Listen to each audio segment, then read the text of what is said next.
اگلی حدیث ہے، حضرت انس بن مالک بیان کرتے ہیں کہ مدینہ میں حضرت ابو طلحہ تمام انصار میں سے کھجوروں کے لحاظ سے سب سے زیادہ مالدار تھے اور بئرحا باغ کو اپنے تمام مال سے زیادہ محبوب رکھتے تھے۔ یہ باغ مسجد نبوی کے سامنے تھا اور رسول اللہ صلی اللہ علیہ وسلم اس میں تشریف لایا کرتے تھے۔ اس باغ کا عمدہ پانی پیا کرتے تھے۔ جب یہ آیت نازل ہوئی کہ لن تنالوا البر حتى تنفقوا مما تحبون، کہ مومنو جب تک تم ان چیزوں میں سے جو تمہیں عزیز ہیں راہ خدا میں صرف نہ کرو گے کبھی نیکی حاصل نہ کر سکو گے، تو حضرت ابو طلحہ رسول اللہ صلی اللہ علیہ وسلم کی خدمت میں حاضر ہوئے اور عرض کیا کہ یا رسول اللہ پاک فرماتے ہیں مومنو جب تک تم ان چیزوں میں سے جو تمہیں عزیز ہیں راہ خدا میں صرف نہ کرو گے کبھی نیکی حاصل نہ کر سکو گے، اور میرے نزدیک میرا سب سے زیادہ محبوب مال بئرحا کا باغ ہے اور میں اس کو اللہ کے راستے میں خیرات کرتا ہوں، اس میں سے ثواب کا امیدوار ہوں، لہذا آپ اپنے خیال کے مطابق جہاں پسند فرمائیں اس کو صرف کر دیں، اسے خرچ کر دیں۔ رسول اللہ صلی اللہ علیہ وسلم نے فرمایا ہاں یہ بہت فائدہ مند ہے، یہ مال بہت فائدہ مند ہے اور میں نے تمہاری بات کو سن لیا، میرا مشورہ یہ ہے کہ تم اس کو اپنے قریبی رشتہ داروں میں تقسیم کر دو۔ ابو طلحہ نے ایسا کرنے کا ارادہ کر لیا، یعنی وعدہ کر لیا، چنانچہ ابو طلحہ نے اس کو اپنے قرابت داروں اور چچا زاد بھائیوں میں تقسیم کر دیا۔ یہ بخاری اور مسلم کی روایت ہے۔ یہاں پر آپ دیکھ رہے ہیں کہ رشتہ داروں کے ساتھ حسن سلوک اور صلہ رحمی کی ایک شکل یہ ہے کہ انسان جب صدقہ خیرات کرنے لگے تو اس خیرات کو صرف غریبوں میں تقسیم نہ کرے بلکہ پہلے نمبر پر اپنے ضرورت مند رشتہ داروں میں تقسیم کرے، جس کی ایک بہت بڑی مثال ہے یہ بئرحا کا باغ جو ہے، یہ جس طرف مسجد نبوی کا قبلہ ہے، جس طرف روضہ مبارک ہے، اس کے سامنے جو سڑک ہے اور وہ علاقہ ہے اس سے پار طرف تھا یہ، اور وہاں پر ایک اور روایت میں آتا ہے کہ اس میں 600 کے قریب کھجور کے درخت تھے، یہ بہت بڑا باغ تھا۔ جیسا کہ اس روایت میں بھی پتہ چلتا ہے کہ تمام انصار میں سے، یعنی مدینہ میں جتنے بھی مسلمان تھے ان تمام مسلمانوں میں سے، یعنی جنہوں نے مہاجرین کی مدد کی تھی، اپنی زراعت اور اپنے کھجوروں کے باغ کے اعتبار سے سب سے زیادہ مالدار تھے، یعنی بہت بڑا باغ تھا ان کا۔ اور جب یہ آیت نازل ہوئی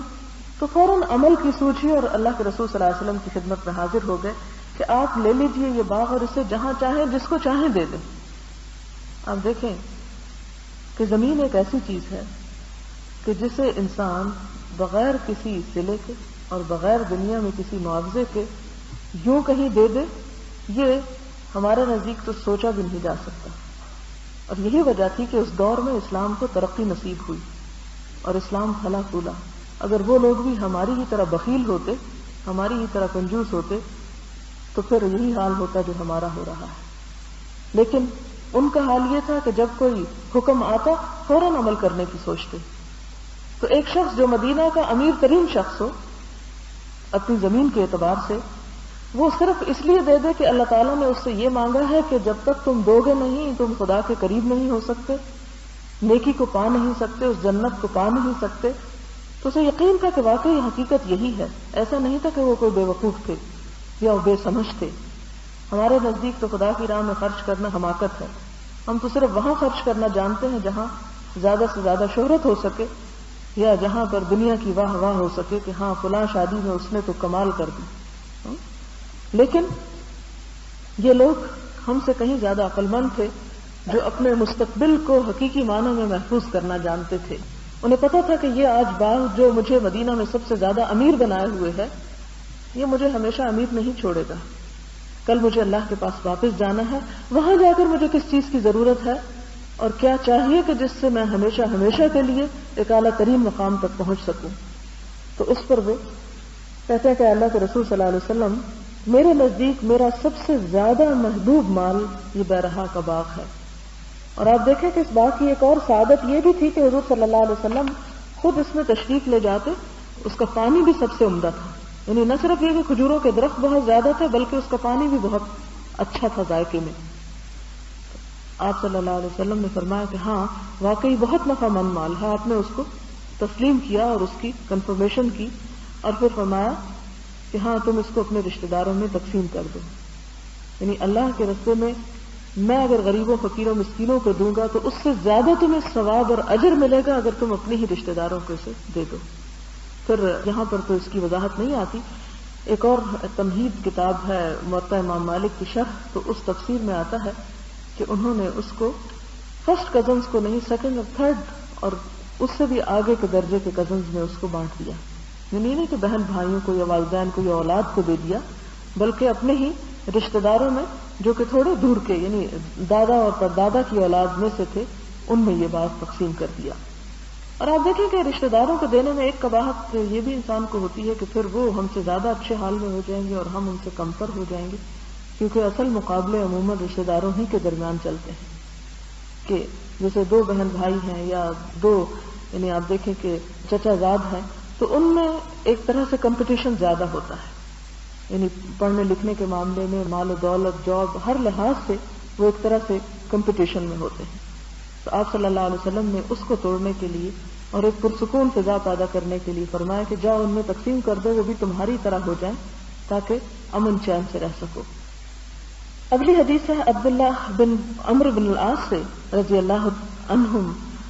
کہتے ہیں کہ ایک شخص نبی صلی اللہ علیہ وسلم کی خدمت میں حاضر ہوا اور کہا, میں آپ صلی اللہ علیہ وسلم سے ہجرت اور جہاد پر بیعت کرتا ہوں, اللہ سے اجر و ثواب کا طلبگار ہوں. آپ نے فرمایا, کیا تیرے والدین میں سے کوئی زندہ ہے؟ اس نے کہا, جی ہاں, ایک نہیں دونوں ہی زندہ ہیں. آپ صلی اللہ علیہ وسلم نے فرمایا, کیا تو اللہ سے اجر و ثواب کا امیدوار ہے, چاہتا ہے؟ اس نے جواباً کہا, جی ہاں. آپ صلی اللہ علیہ وسلم نے فرمایا, اپنے والدین کی خدمت میں لگے رہو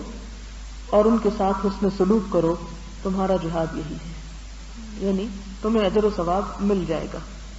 بخاری اور مسلم کی ایک روایت میں ہے کہ ایک شخص آیا اور اس نے آپ صلی اللہ علیہ وسلم سے جہاد کرنے کی اجازت چاہی. آپ نے فرمایا, کیا تیرے والدین زندہ ہیں؟ اس نے کہا, جی ہاں. آپ نے فرمایا, بس ان کی خدمت کو جہاد سمجھو. یعنی جہاد صرف دشمن سے لڑنا نہیں بلکہ اپنے حقوق کو ادا کرنا بھی ہے. اگلی حدیث ہے حضرت عبداللہ بن عمرو بن عاص سے, نبی صلی اللہ علیہ وسلم سے روایت کرتے ہیں کہ آپ صلی اللہ علیہ وسلم نے فرمایا, احسان کے بدلے احسان کرنے والا صلہ رحمی کرنے والا نہیں ہے. ہاں, صلہ رحمی کرنے والا تو دراصل وہ ہے کہ جب اس سے قطع رحمی کی جائے تو پھر وہ صلہ رحمی کرے. یعنی لیس الواصل بالمکافئ ولكن الواصل الذي اذا قطعت رحمه وصلها, کہ بدلے میں اور جواب میں اچھا سلوک کرنا تو صلہ رحمی نہیں, کہ جس نے آپ سے اچھا کر دیا آپ نے بھی اس سے اچھا سلوک کر لیا, اور جو آپ کا خیال نہ رکھے آپ بھی اس کا نہ رکھیں اور جواباً اس سے انتقام لینے کی کوشش کریں. آپ نے فرمایا کہ دراصل صلہ رحمی وہ کرتا ہے جب اس سے تعلق کاٹا جائے تو پھر بھی وہ اسے جوڑنے کی کوشش کرے, پھر بھی وہ اس سے اچھا سلوک کرے. حضرت عائشہ ام المؤمنین روایت کرتی ہیں کہ رحم, رشتہ داری اور قرابت عرش سے لٹکا ہوا کہہ رہا ہے کہ جو مجھے ملائے گا اللہ تعالیٰ اسے ملائے گا, اور جو مجھے کاٹے گا اللہ تعالیٰ اسے کاٹ دے گا. یعنی عرش الہی کے ساتھ چپکا ہوا ہے اور مسلسل دعا کر رہا ہے کہ جو مجھے کاٹے اللہ اسے کاٹ دے, اور جو مجھے ملائے اللہ تعالیٰ اسے ملا دے. اور اللہ تعالیٰ سے چونکہ اس نے پناہ لی تھی تو اللہ تعالیٰ نے اس کو پناہ دی, اور یہاں پر اسی چیز کی طرف اشارہ کیا جا رہا ہے. وعن ام المؤمنین مأمونة بنت الحارث رضی اللہ عنہا انها اعتقت ولیدة ولم تستأذن النبی صلی اللہ علیہ وسلم فلما كان يومها الذي يدور عليها فيه قال اشعرت يا رسول الله اني اعتقت وليدتي قال او فعلت قالت نعم قال اما انك لو اعطيتها اخوالك كان اعظم لاجرك. حضرت میمونہ ام المومنین روایت کرتی ہیں کہ انہوں نے نبی صلی اللہ علیہ وسلم سے اجازت مانگے بغیر یا مشورہ کیے بغیر اپنی لونڈی کو آزاد کر دیا. تو جب حضرت میمونہ کی باری کا دن آیا تو انہوں نے عرض کیا, یا رسول اللہ صلی اللہ علیہ وسلم, کیا آپ کو معلوم ہے کہ میں نے اپنی لونڈی کو آزاد کر دیا ہے؟ فرمایا, کیا تو نے آزاد کر دیا ہے؟ اس نے کہا جی ہاں۔ آپ صلی اللہ علیہ وسلم نے فرمایا اگر تم اسے اپنے ماموں کو دے دیتی تو اس سے تمہارے ثواب میں اضافہ ہوتا، تو اس فعل سے تمہارے ثواب تمہیں آزاد کرنے کا اور بھی زیادہ ملتا۔ تو اس سے بھی ہمیں یہ پتہ چلتا ہے کہ انسان جب احسان اور بھلائی کرنے لگے تو سب سے پہلے اپنے قریب والوں کو دیکھے۔ حضرت اسماء بنت ابی بکر صدیق بیان کرتی ہیں کہ عہد رسالت میں میری والدہ شرک کی حالت میں میرے پاس آئیں تو میں نے رسول اللہ صلی اللہ علیہ وسلم سے فتویٰ طلب کرتے ہوئے عرض کیا کہ میری والدہ کسی کام کے لیے میرے پاس آئی ہیں، کیا میں اس کے ساتھ حسن سلوک کے ساتھ برتاؤ کروں؟ آپ صلی اللہ علیہ وسلم نے فرمایا ہاں، اپنی ماں کے ساتھ صلہ رحمی کرو۔ یعنی والدین اگر مسلمان نہ بھی ہوں، اگر اللہ تعالیٰ کے فرما بردار نہ بھی ہوں، اگر وہ دیندار نہ بھی ہوں، تو بھی ان کے ساتھ حسن سلوک کرنا ضروری ہے، کیونکہ عموماً ایسا ہوتا ہے کہ جب ینگر جنریشن اسلام کی طرف آتی ہے اور وہ دیکھتی ہے کہ ان کے والدین پرانی رسموں پہ چپکے ہوئے ہیں یا غلط کچھ کام کرتے ہیں، تو وہ اسے اپنے حق میں ایک دلیل بنا لیتے ہیں کہ چونکہ وہ غلط کام کرتے ہیں لہٰذا ان کے ساتھ ہم اچھا سلوک نہیں کرتے یا ہم ان کی بات نہیں مانتے۔ تو جہاں تک بات ماننے کا تعلق ہے، معروف کے اور اچھائی کے ہر کام میں ان کی بات مانی جائے گی، سوائے اس کے کہ وہ اللہ کی نافرمانی کا حکم دے تو وہ بات نہیں مانی جائے گی، جس کے بارے میں قرآن پاک نے صاف طور پر بتا دیا کہ اگر وہ ارادہ کریں کہ تم میرے ساتھ شرک کرو تو اس کی اطاعت ان کی نہ کرو۔ وعن زینب الثقفیۃ امرأۃ عبد اللہ بن مسعود رضی اللہ عنہ قالت قال رسول اللہ صلی اللہ علیہ وسلم تصدقن یا معشر النساء ولو من حلیکن قالت فرجعت الى عبد اللہ بن مسعود فقلت له انك رجل خفيف ذات اليد وان رسول الله صلى الله عليه وسلم قد امرنا بالصدقه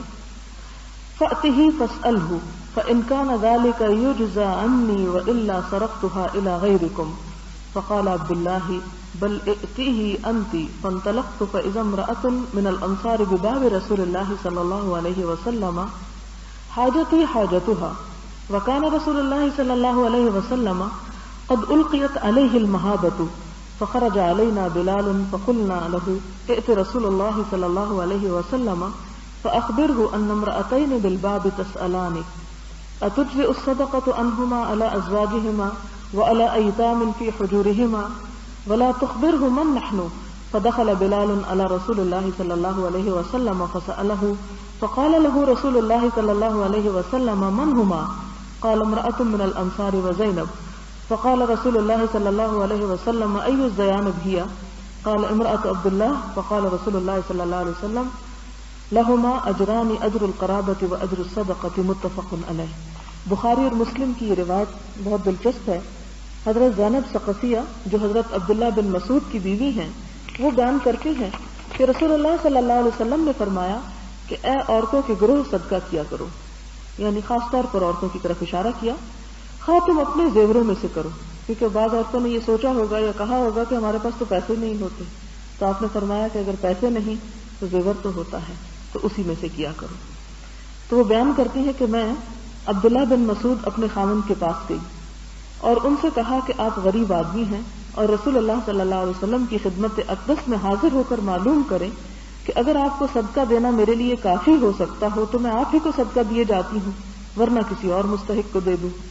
اصل میں یہ حضرت زینب جو تھی، حضرت عبداللہ بن مسعود کی بیوی،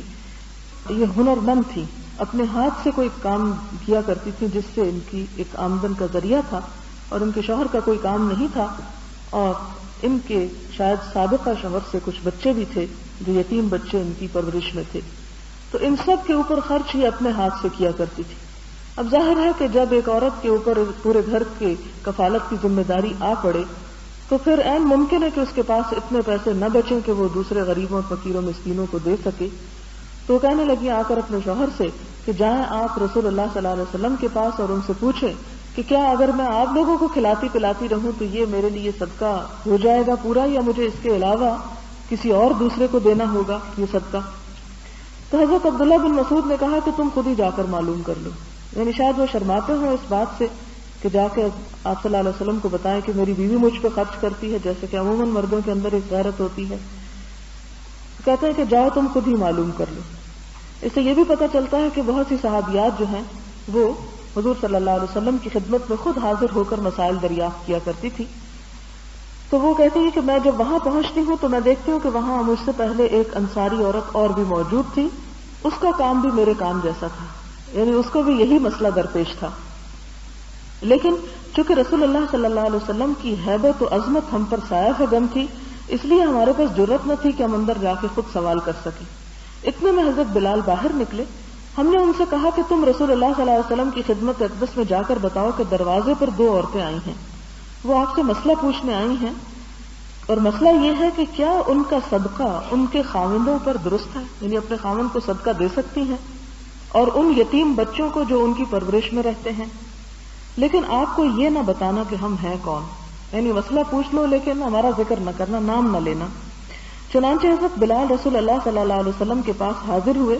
اور آپ سے اس مسئلے کے بارے میں دریافت فرمایا. رسول اللہ صلی اللہ علیہ وسلم نے پوچھا کہ وہ 2 عورتیں کون ہیں. حضرت بلال نے کہا ایک انصاری عورت ہے اور دوسری زینب ہے. یعنی اگرچہ انہوں نے کہا تھا کہ مت بتانا، لیکن اللہ کے رسول صلی اللہ علیہ وسلم نے جب پوچھا تو آپ کا پوچھنا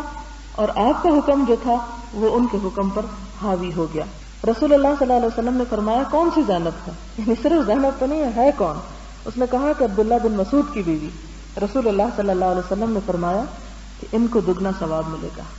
یعنی نہ صرف یہ کہ صدقہ قبول ہوگا بلکہ 1 گنا نہیں 2 گنا ثواب پائیں گی اگر باہر دینے کی بجائے اپنے شوہر ہی کو دیتی رہیں. تو یہاں سے علماء یہ مسئلہ بھی نکالتے ہیں کہ بیوی کے پاس اگر مال زائد ہو تو وہ اپنے شوہر کو زکوٰۃ میں سے بھی دے سکتی ہے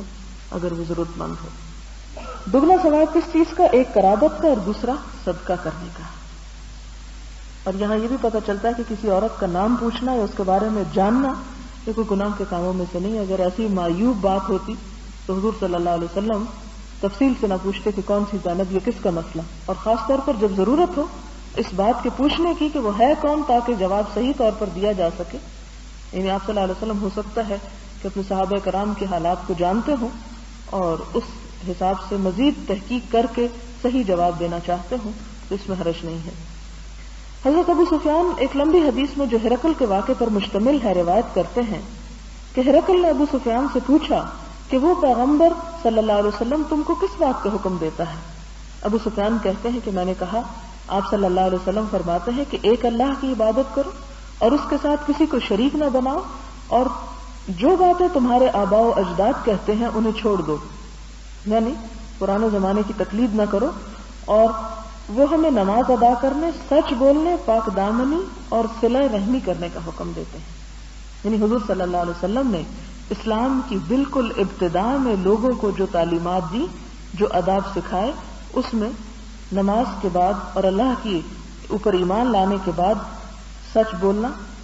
پاک دامنی اختیار کرنا اور صلہ رحمی کرنا جو ہے وہ اس کی بڑی بڑی خصوصیات ہیں. اگلی حدیث ہے حضرت ابو ذر سے.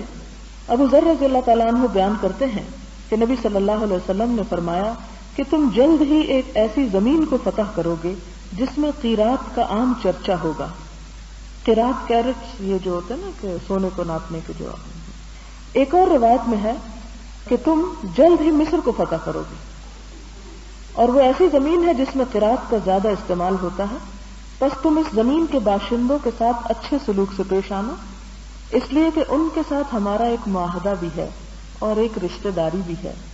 اور ایک اور روایت میں ہے کہ جب تم مصر میں فاتحانہ انداز میں داخل ہو تو اس کے باشندوں کے ساتھ احسان کرو، اس لیے کہ ان کے ساتھ ہمارا معاہدہ بھی ہے اور رشتہ داری بھی ہے. یا آپ صلی اللہ علیہ وسلم نے فرمایا کہ ان کے ساتھ معاہدہ ہے اور وہ ہمارے سسرال میں سے. علماء یہ بیان کرتے ہیں کہ اہل مصر کے ساتھ رشتہ داری یہ تھی کہ حضرت اسماعیل علیہ السلام پیغمبر کی والدہ حضرت ہاجرہ ان میں سے تھی. یعنی آپ دیکھیں کہ رشتہ داری جاتی کہاں ہے، کئی ہزار سال پیچھے جاتی ہے. اور سسرال کا رشتہ یوں تھا کہ رسول اللہ صلی اللہ علیہ وسلم کے صاحبزادے حضرت ابراہیم کی والدہ حضرت ماریہ مصر سے تھی. حضرت ابو ہریرہ بیان کرتے ہیں کہ جب یہ آیت نازل ہوئی کہ آپ اپنے قریبی رشتہ داروں کو ڈرائیے تو رسول اللہ صلی اللہ علیہ وسلم نے قریش کو بلایا، چنانچہ وہ سب اکٹھے ہو گئے.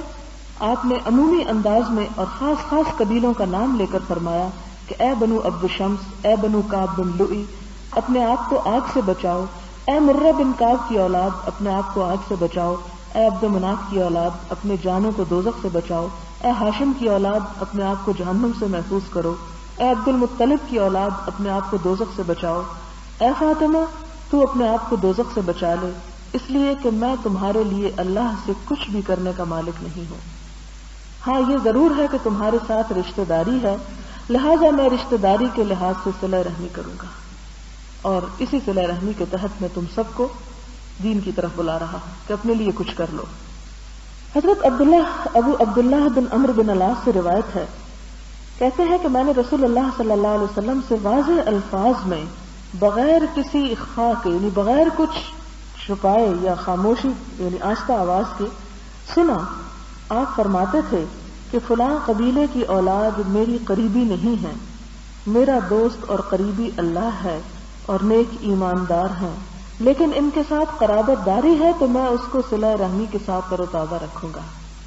یعنی میرے اصل دوست تو وہ ہیں جو دین کے دوست ہیں، لیکن جن کے ساتھ خون کا رشتہ ہے ان کے حق میں نبھاتا رہوں گا۔ حضرت خالد بن زید انصاری بیان کرتے ہیں کہ ایک آدمی نے عرض کیا، یا رسول اللہ مجھے ایسا عمل بتا دیجئے جو مجھے جنت میں لے جائے اور جہنم سے دور کر دے۔ اس پر نبی صلی اللہ علیہ وسلم نے فرمایا کہ اللہ کی عبادت کرو اور اس کے ساتھ کسی کو شریک نہ بناؤ، اور نماز قائم کرو اور زکوٰۃ ادا کرو اور صلہ رحمی کرو۔ یہ بخاری اور مسلم کی روایت ہے کہ جو شخص جنت میں جانا چاہتا ہے اور جہنم سے بچنا چاہتا ہے وہ کیا کرے؟ اللہ کی عبادت، شرک سے پرہیز، نماز اور زکوٰۃ کے بعد رشتہ داروں کے ساتھ اچھا سلوک۔ اگلی حدیث حضرت سلمان بن عامر نبی صلی اللہ علیہ وسلم سے بیان کرتے ہیں کہ آپ صلی اللہ علیہ وسلم نے فرمایا،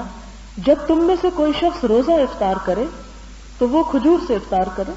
اس لیے کہ اس میں برکت ہے، لیکن اگر کھجور میسر نہ ہو تو پانی سے افطار کرے، اس لیے کہ پانی پاکیزہ چیز ہے، اور فرمایا مسکین پر صدقہ کرنا صرف صدقہ ہے اور رشتہ دار پر صدقہ کرنا دگنا اجر ہے، ایک صدقہ اور دوسرا صلہ رحمی۔ اور حقیقت بھی یہ ہے کہ اگر سب لوگ صرف اپنے اپنے رشتہ داروں کا لحاظ اور خیال اور ضروریات کا پاس رکھیں تو شاید معاشرے میں کوئی بھی محتاج نظر نہ آئے۔ حضرت عبداللہ بن عمر سے روایت ہے، اس نے بیان کیا کہ میرے نکاح میں ایک عورت تھی اور میں اس کو محبوب سمجھتا تھا، لیکن حضرت عمر اس کو مکروہ جانتے تھے، تو میرے باپ نے مجھے حکم دیا کہ اس کو طلاق دے دو۔ میں نے انکار کیا، چنانچہ حضرت عمر نبی صلی اللہ علیہ وسلم کی خدمت میں گئے، آپ کے سامنے اس عورت کا ذکر کیا۔ اس پر نبی صلی اللہ علیہ وسلم نے مجھ سے کہا کہ تم اس کو طلاق دے دو۔ یہ حدیث ترمذی کی ہے اور کہا گیا کہ یہ حدیث حسن صحیح ہے، یعنی صحیح کے اعلیٰ درجے پر نہیں لیکن صحیح سے کم درجے پر یعنی حسن ہے۔ یہاں عموماً اس سے لوگ بہت غلط مطلب لیتے ہیں اور یہ دلیل لیتے ہیں کہ اگر والدین کی بیوی کے بارے میں کسی بھی بیٹے کو کسی طلاق دے تو وہ دینی چاہیے تھی کہ حضرت عمر نے ایسا کیا۔ اس کی تفصیل اور ڈیٹیل میں جائے بغیر کہ حضرت عمر رضی اللہ تعالیٰ عنہ نے جب اپنے بیٹے سے یہ مطالبہ کیا تو اس کی وجہ یہ تھی کہ تاریخ میں کچھ یوں آتا ہے کہ یہ جس عورت سے ان کا تعلق تھا یا جن سے نکاح کیا ہوا تھا اس کی وجہ سے وہ کچھ دین سے دور ہوتے جا رہے تھے، اور جیسا کہ آپ جانتے ہیں یعنی جیسے نمازوں میں غفلت اور سستی یا دیر یا یعنی اس قسم کی مشکل میں، جیسا کہ آپ جانتے ہیں کہ جس طرح کے والدین ہوتے ہیں اسی طرح کے ان کے معیار ہوتے ہیں۔ اگر ایک والد خود بہت نیک ہے اور نیکی اور تقوی کے اعلیٰ مقام پر ہے تو لازماً اس کی خواہش یہ ہوگی کہ اس کی اولاد بھی ایسے ہی ہو۔ اور حضرت عبداللہ بن عمر جیسا کہ آپ جانتے ہیں کہ حضرت ابو ہریرہ کے بعد ان صحابہ کرام میں سے ہیں کہ جنہوں نے بے شمار احادیث روایت کی، اور وہ اپنے بچے کے مستقبل کے لیے دیکھتے ہوں گے کہ اگر اس کے ساتھ یہ عورت رہی تو یہ دین میں بہت پیچھے چلا جائے گا، یہ امت مسلمہ کو جو اس سے فائدہ ہو سکتا ہے وہ نہیں ہوگا، لہذا انہوں نے ان سے یہ مطالبہ کیا، اور آپ صلی اللہ علیہ وسلم نے والد کے جذبات کے احساس کرتے ہوئے عبداللہ بن عمر کو پھر سمجھایا کہ اگر والد ایسا کہتے ہیں تو تم ایسا کر لو۔ لیکن یہ ایک ان کی ذاتی مثال ہے، یہاں پر کوئی حکم نہیں دیا گیا، اور نہ ہی آپ صلی اللہ علیہ وسلم نے والدین کو آئندہ نسلوں کو یہ حکم دیا کہ تم میں سے جو والد یا والدہ اپنے بچے کو کہے کہ بیوی کو طلاق دو تو اسے دینی چاہیے، یہ کوئی فرض کے درجے میں نہیں آتا، یہ صرف ایک مثال آتی ہے جس میں اس بات کا اظہار ہے کہ والدین کے جذبات کا احساس کرنا جو ہے وہ صحابہ کرام میں کس درجے تک پایا جاتا تھا. وعن ابی الدرداء رضی اللہ عنہ ان رجلا اتاه فقال ان لامرأة وان امی تأمرنی بطلاقها فقال سمعت رسول اللہ صلی اللہ علیہ وسلم یقول الوالد اوسط ابواب الجنة فإن شئت فأدع ذلك الباب أو احفظه رواه الترمذي وقال حدیث حسن صحیح. حضرت ابو الدرداء رضی اللہ تعالی عنہ سے روایت ہے کہ ان کے پاس ایک آدمی آیا اور ان سے عرض کیا کہ میری ایک بیوی ہے، میری ماں مجھے اسے طلاق دینے کا حکم دیتی ہے، میں کیا کروں؟ حضرت ابو الدرداء نے فرمایا میں نے رسول اللہ صلی اللہ علیہ وسلم کو فرماتے ہوئے سنا ہے کہ والد جنت کے دروازوں میں سے بہترین دروازہ ہے، بس اگر تو چاہے تو اس دروازے کو ضائع کر دے یا اس کی حفاظت کر. یہاں ایک شخص اپنا مسئلہ لے کر آتا ہے اور مسئلہ کیا ہے کہ اس کی والدہ اسے یہ حکم دیتی ہے کہ وہ اپنی بیوی کو طلاق دے دے. تو ابو الدرداء اسے جواب میں یہ بتاتے ہیں کہ والد جنت کے دروازوں میں سے ایک دروازہ ہے اور بہترین دروازہ ہے، یعنی والدین کی اطاعت کے ذریعے انسان جنت میں پہنچ سکتا ہے. اگر ماں ایسا کرنے کو کہتی ہے تو کر لو.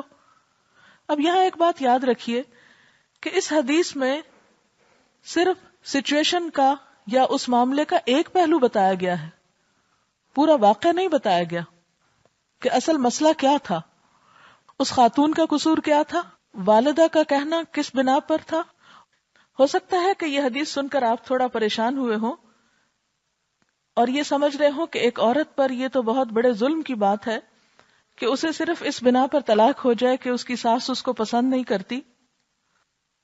لیکن یہ یاد رکھیے کہ اس حدیث میں اس مسئلے کی پوری تفصیل بیان نہیں ہوئی کہ وہ خاتون کس بنا پر طلاق کے لیے کہہ رہی ہیں، اور جس کی طلاق کی بات ہو رہی ہے ان خاتون کے اندر کون سا ایسا مسئلہ ہے یا کون سی ایسی اخلاقی برائی یا خرابی ہے. تو بات یہ ہے کہ مسئلے کے صرف ایک پہلو کو دیکھ کر پریشان ہونا درست نہیں. اصل بات یہ ہے کہ اسلام کسی پر بھی ظلم سے روکتا ہے. حضرت ابو الدرداء نے اگر ایک مشورہ ان کو دیا تو سارے واقعہ یا قصہ سننے کے بعد ہی دیا ہوگا، اور اگر حضرت ابو الدرداء کے جواب میں آپ سمجھتے ہیں کہ عدل نہیں، تو یہ حضرت ابو الدرداء کا پھر اپنا ایک اجتہاد ہو سکتا ہے کہ انہوں نے ایک خاص سچویشن یا ایک خاص معاملے پر اپنی رائے کا اظہار کیا اور اس میں نبی صلی اللہ علیہ وسلم کے اس فرمان کو کوٹ کیا. یہ دونوں باتیں اپنی اپنی جگہ مختلف ہیں، یعنی نبی صلی اللہ علیہ وسلم کا فرمان اپنی جگہ برحق ہے، درست ہے، سچ ہے، اور واقعی والدین جو ہیں وہ جنت کے دروازوں میں سے سب سے بہترین دروازہ، یعنی سب سے بہترین نیک عمل جس کے ذریعے انسان جنت میں داخل ہو سکتا ہے وہ والدین کے ساتھ احسان ہے. لیکن دوسری طرف جب تک انسان کو یہ معلوم نہ ہو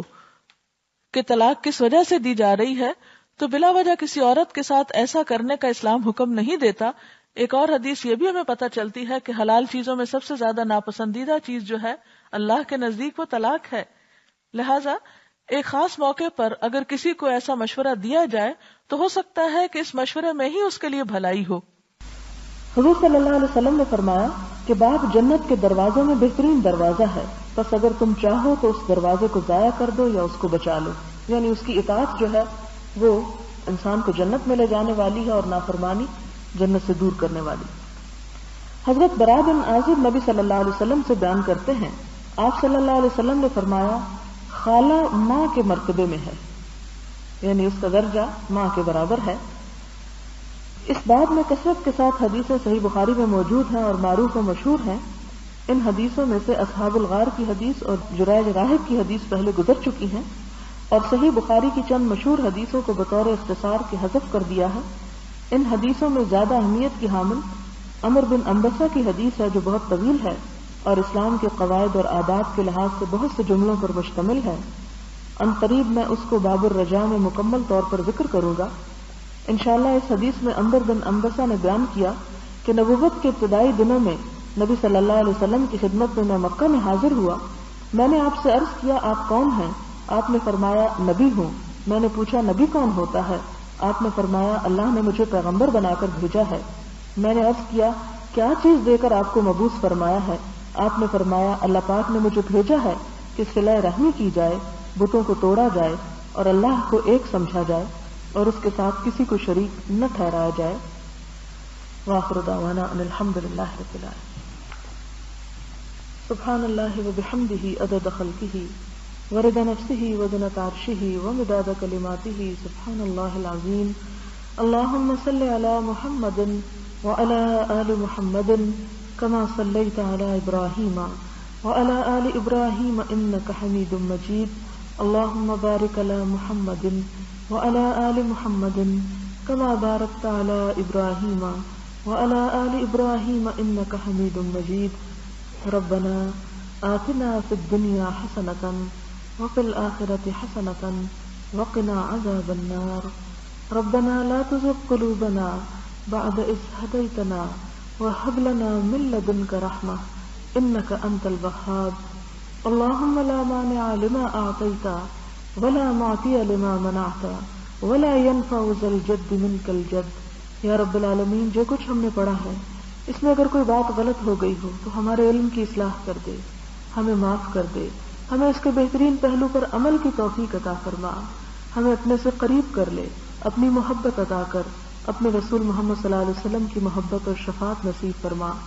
یا رب العالمین، تو ہمیں اپنے قریب کر لے، اپنی رحمت سے ڈھانپ لے، ہمیں صلہ رحمی کرنے والا بنا اور ہمیں وہ حقوق ادا کرنے کی توفیق عطا فرما جو ہم اب تک نہ کر سکے۔ یا اللہ، تو ہمارے لیے اس رستے کو آسان کر دے اور ہمیں ایسے کام کرنے کی توفیق دے جس میں اس معاشرے کے اندر بھی خوشحالی اور تیرے قریب ہونے کے مواقع زیادہ سے زیادہ ہو سکیں۔ ربنا تقبل منا انك انت السميع الدعاء وتب علينا انك انت التواب الرحيم، وصلى الله تعالى على خير خلقه محمد وعلى آله وأصحابه وأهل بيته أجمعين برحمتك يا أرحم الراحمين إلهي آمين۔ سبحانك اللهم وبحمدك نشهد أن لا إله إلا أنت نستغفرك ونتوب إليك، والسلام عليكم ورحمة الله۔